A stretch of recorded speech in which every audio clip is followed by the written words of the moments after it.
ரஃபாவில் Israel படைகளை துவம்சம் செய்த ஹமாஸ்.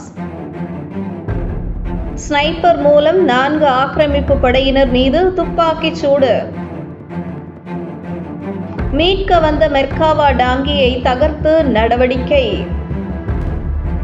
காசாவின் கடைக்கோடி நகரமான ரஃபாவில் ஹமாஸ் விரித்த வலையில் வசமாக சிக்கிக் கொண்டது ஆக்கிரமிப்பு படை. 4 இஸ்ரேல் படையினரை அல் கவுல் ஸ்னைப்பர் துப்பாக்கி மூலம் சுட்டதாக ஹமாஸ் தெரிவித்துள்ளது.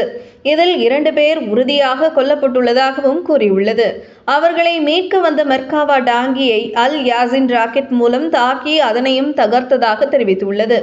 டாங்கியில் இருந்த இஸ்ரேல் துருப்புகள் கொல்லப்பட்டிருக்கலாம் அல்லது படுகாயம் அடைந்திருக்கலாம் என கூறியுள்ளது.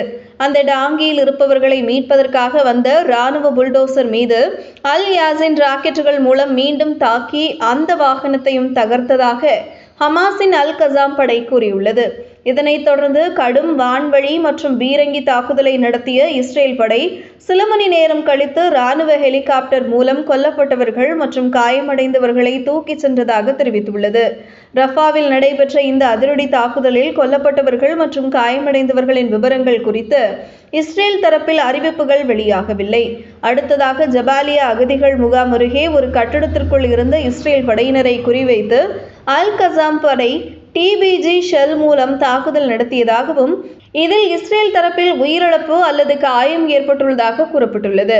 அதேபோல் அல் குத்ஸ் படைப்பிரிவு, அல் நாசர் சலா அல் தீன், அல் அக்ஸா தியாகிகள் படை உள்ளிட்ட பிற காசா போராளி குழுக்களும் பல தாக்குதல்களை நடத்தியுள்ளதாக தெரிவித்துள்ளன.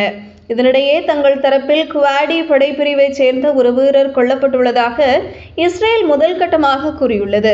முன்னதாக வியாழக்கிழமை பெய்ட் லஹியாவில் இஸ்ரேலின் 15 வீரர்கள் அடங்கிய படைப்பிரிவை குறிவைத்து மிக அருகில் இருந்த நேரடி தாக்குதலை நடத்தியதாக ஹமாஸின் அல் கசாம் படை அறிவித்துள்ளது. இதேபோல் ஜபாலியாவில் வியாழக்கிழமையும் ஒரு மெர்காவா டாங்கியை குறிவைத்து தாக்கியதாக ஹமாஸ் அறிவித்துள்ளது. ஹமாஸை ஒழிக்கப் போகிறோம் என்று கூறி காசா மீது 414வது நாளாக தாக்குதல் நடத்தி 15,000 குழந்தைகள், 15,000 பெண்கள் உள்ளிட்ட சுமார் 45 பேரை கொன்று குவித்துள்ளது ஆக்கிரமிப்பு படை. ஆனால் ஹமாஸை இன்று வரை ஒழிக்க முடியவில்லை என்பதோடு கொத்து கொத்தாக மடிந்து வருகிறது ஆக்கிரமிப்பு படை என்பது குறிப்பிடத்தக்கது. முடிவில்லா முட்டாள்தனமான இந்த போரை தொடர்ந்து நடத்தி அப்பாவிகளை கொன்று குவித்து வரும் இஸ்ரேல் பிரதமர் பெஞ்சமின் நெத்தன்யாகுவை போர் குற்றவாளியாக அறிவித்து கைது வாரண்ட் பிறப்பித்து தக்க நடவடிக்கையை சர்வதேச கிரிமினல் நீதிமன்றம் எடுத்துள்ளது குறிப்பிடத்தக்கது. இந்த வீடியோவை உங்களுக்கு வழங்கியது www.aliaonlinestore.com. இந்த இணையதளத்தில் நீங்கள் ட்ரை ஃப்ரூட்ஸ், நட்ஸ், அதே மாதிரி குழந்தைகளுக்கு தேவையான டாய்ஸ் உள்ளிட்ட பல பொருட்களை நீங்கள் வாங்கிக்கலாம்.